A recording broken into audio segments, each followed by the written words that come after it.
been doing recently is people watching, and this is not just like a recent thing. I love to watch people, not in a weird way. I like seeing what they do, but I feel like everyone kind of has their unique quirks to them. And I think that's really interesting to look at. So, for example, my dad over here is a great guy, by the way. But I think his quirk is that he puts on deodorant before he goes on a video call.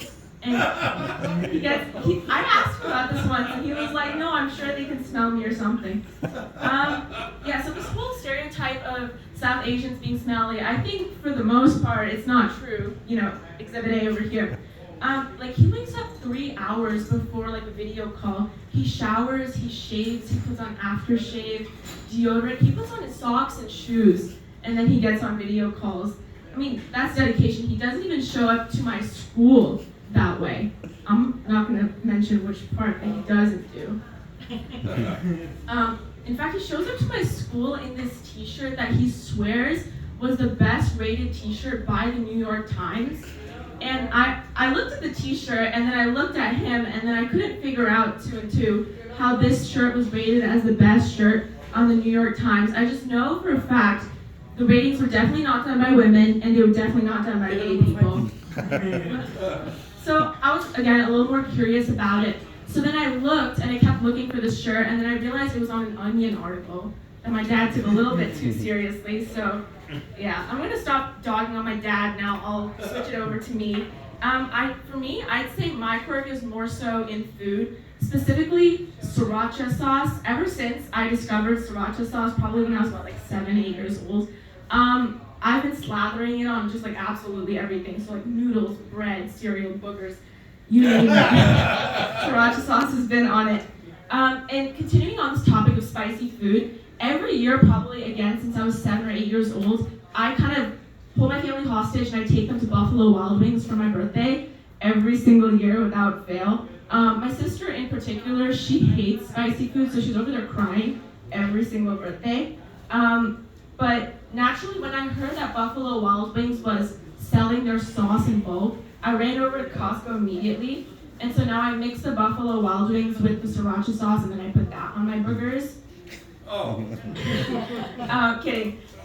But speaking of Costco, has anyone ever noticed that there's kind of a hierarchy of the food vendors? For example, if you're given Ghirardelli chocolate squares or ice cream, you're at the top of the food chain.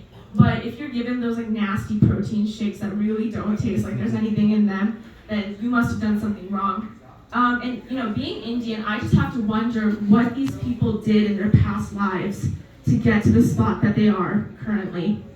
But also being Indian, I know how to take a good deal. So when me and my sister go to Costco, my mom actually doesn't make lunch that day. The lunch is the free samples. She actually makes us walk around aisle by aisle, picking up as much food as we can.